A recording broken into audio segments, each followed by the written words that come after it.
Hi guys, welcome back to our YouTube channel. In this video, I will show you how to fix the Lenovo laptop turning on but there is no display. So basically this means you've turned on your PC but you're seeing a blank screen or a black screen.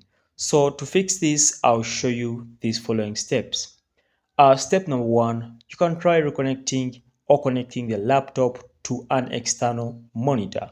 So this means you can get a monitor maybe from a PC or from a computer setup that you don't use and then connect your laptop to that monitor. So this means what is supposed to be displayed on the laptop monitor exactly, it will then be transferred to the other monitor that you've connected to your laptop.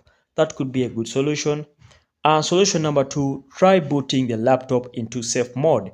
So when you try booting the laptop into safe mode, it will then disable all third-party applications and drivers that could be causing this.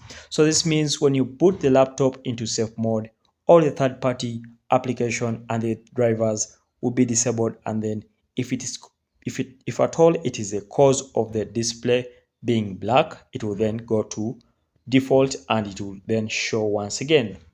All right, so solution number three, it says try resetting the laptop's BIOS to default settings. So guys, how to set the laptop BIOS to default settings? You have to do this in the same way.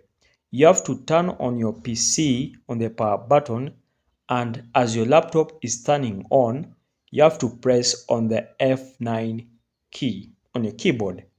So you press on F9, F9, F9, and then you see the BIOS settings. So once you see the BIOS settings, you then turn on and then reset them to default settings. This will help solve this problem. Guys, that's it for me today. Thanks for watching. Like and subscribe to our YouTube channel. We shall meet once again.